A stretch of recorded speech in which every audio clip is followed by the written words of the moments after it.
We're joined by Patty Tavatanakit. Patty, 54-hole lead. You've held the solo lead after each of the rounds here at the A&A Inspiration, and a brilliant 5 under 67 today, including 3 right out of the gate. How important was that 3 to just establish the momentum for the round? Yeah, that definitely helped. It's always nice to have a good start, so you feel a little bit more comfortable throughout the day. And I was hitting it really good, putting so well right now, and just really pleased with how everything played out. And obviously, it was a little tough today too. Towards the end, it was hot, it was getting windy. Even though I shot good scores, the process was still a little bit challenging. Yeah.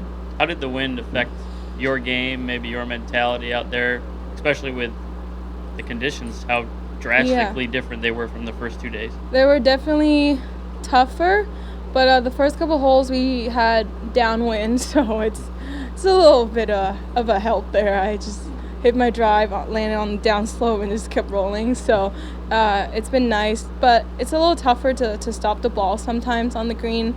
Just gotta pick a little better shots. Got to be a little bit more sharp tomorrow, and overall it's great. Still a good round for a tough condition. What were you telling yourself out there to just keep yourself going? I would imagine you had some thought of how well you were playing and maybe the lead was growing. What do you tell yourself when you continue to play as well as you are, just to keep the pedal going down? I just keep staying with the present, just take it shot by shot, hole by hole. Doing the same thing I've been doing since day one. Stay patient out there. I know it's going to be tough. If I'm going to be able to pull it out, it's going to be tough. And I got to be ready for all the challenges out there. So, which I think my mentality was, I was just whatever it takes, just give it to me. I'm ready to play. Last year when we were talking, you had told me that really Tiger Woods kind of inspired you into the game when you were living in Bangkok. Well, he was the ultimate closer. How do you draw on some of that to be the ultimate closer tomorrow?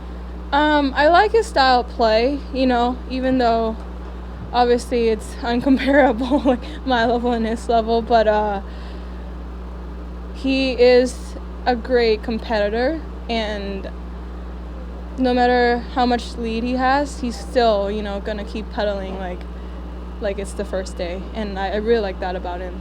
Do you plan to take that same mentality into the final round? Yeah, have that in mind. What do you plan on doing this evening? Just relax, take some good rest, and recovery well. Try my best to sleep early and not think too much about golf, and just be by myself. No social media.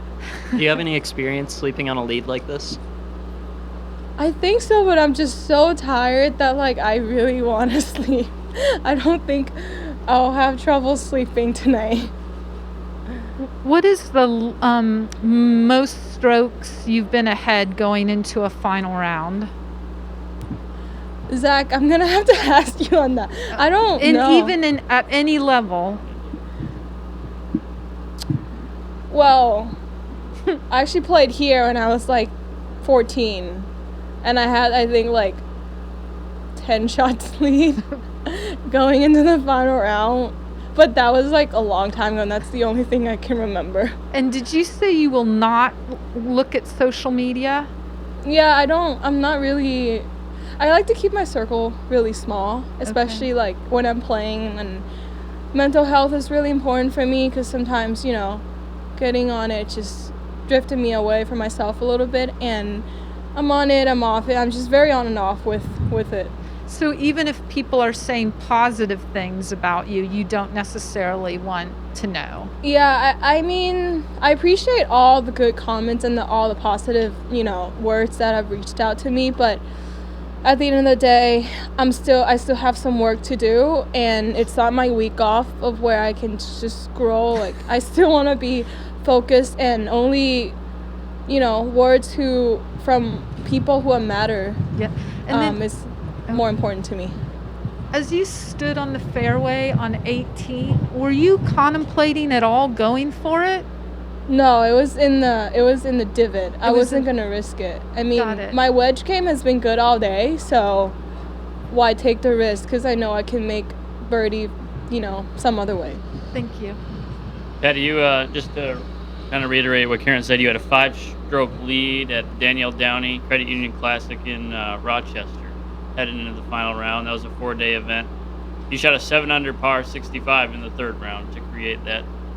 Very similar. Do you remember I do. how you approached the final round and what you went into that final round's mentality with? I think I just, kept doing my own thing.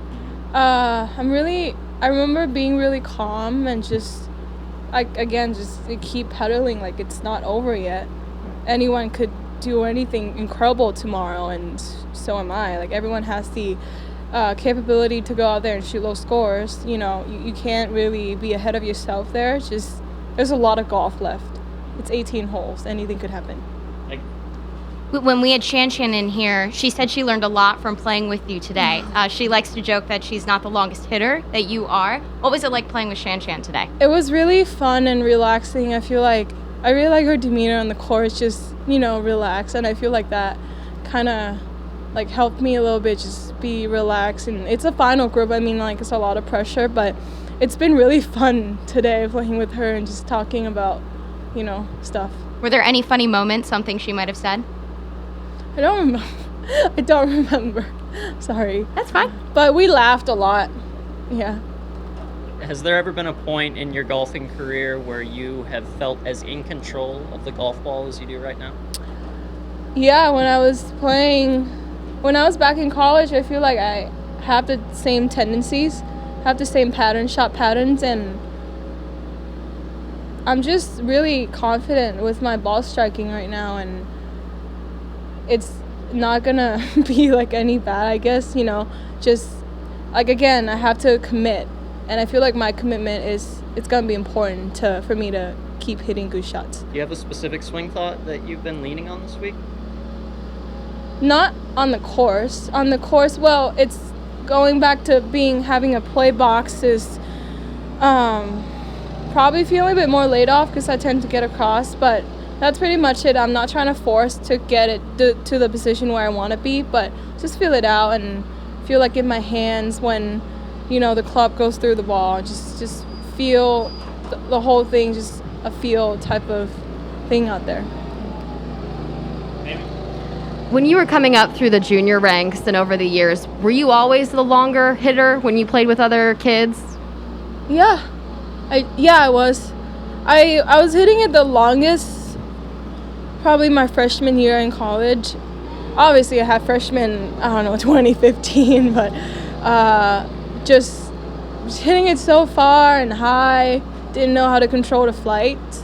Learned that a lot. I lost some distance last year just from losing a little bit of that weight, and my swing changes a little bit. So my ball striking hasn't been, the greatest ever since my sophomore year. On Symetra Toy, which is kind of it was iffy. I was hitting a cut, and I've never hit a cut my whole life. And I play with it, so I made it work. So I learned a lot that year that, not everything has to be perfect to play good golf. So this is playing without being 100%? Is that what you're saying? Yeah, 90. I don't think golf is perfect. I mean, there's always going to be some bad shots out there. Just focus on the good and great ones. And just one quick follow-up. How much distance do you feel like you lost from last year? I gained from last year. Oh, you gained. How much did you gain?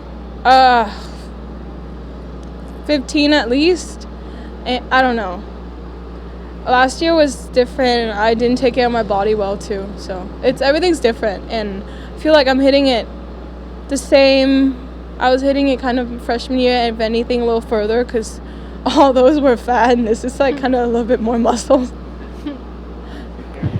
What is the greatest challenge for you that triple-digit heat poses? I could not hear that. Triple-digit heat? What's the greatest challenge that triple-digit heat poses? I've been drinking enough water the past 3 days. Just going to keep doing that. Maybe take 2 hydration tablets tomorrow, just to, a little bit more. But, I mean, I'm fine in the heat. I grew up in Thailand. Thank you. Sure. Yeah. When you have that hot of a start, obviously you're a great player. How do you just keep the hammer down? How do you keep pushing on the gas pedal to just keep going low? There's a lot of self-awareness going on out there today. You know, I obviously I was getting excited, and I know that. I acknowledge that, and I did everything I can to keep it a little bit calmer, because I know I'm getting excited. Just bring that down to the normal level a little bit and just keep on playing. I think I did that really well today. So tomorrow, being a final round and being a major championship, if you start to have that kind of happen again, do you think you're just going to keep your foot on your pedal, or do you think you're going to try to protect? Just keep on the pedal. Just doing the same thing, you know. I play aggressive when I can be, and gotta play smart golf. It's a major championship. It's, you know, pins are tough conditions. Like, you gotta have all the things you need to, you know, go out and execute and embrace all the challenges out there. Thank you.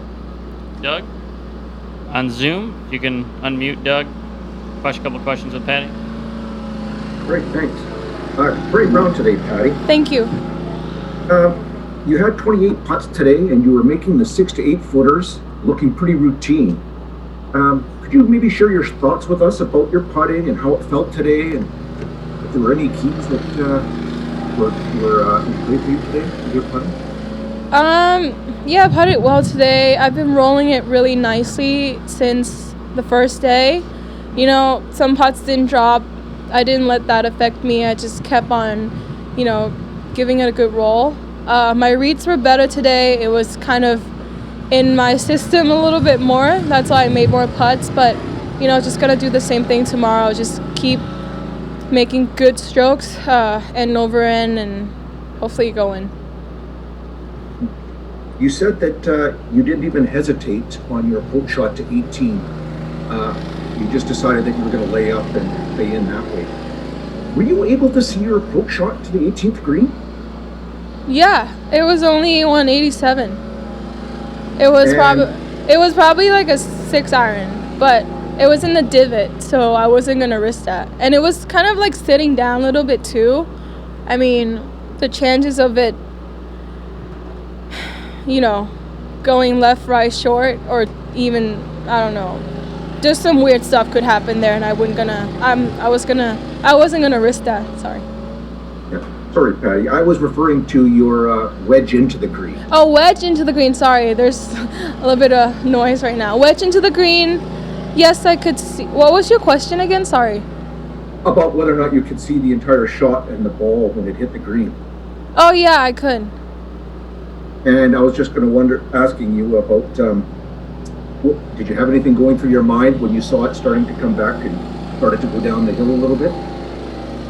No, I mean, if it was in the water, I was just going to take a drop and hit it again. But it stayed up, and I knew I can make up and down from there for par, or even chip in. There's always, you know, opportunities for the next shot. Right, okay.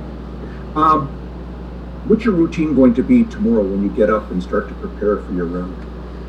The same thing, you know, I've been taking care of my body well, doing some exercises in the morning, going to bed early and getting up whenever I get up.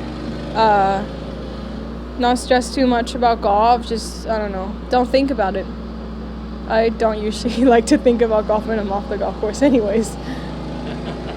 Okay, thanks, Patty. Thank you. Thanks, Doug. Patty, put the pedal to the metal down tomorrow. Thanks Thank so much. you.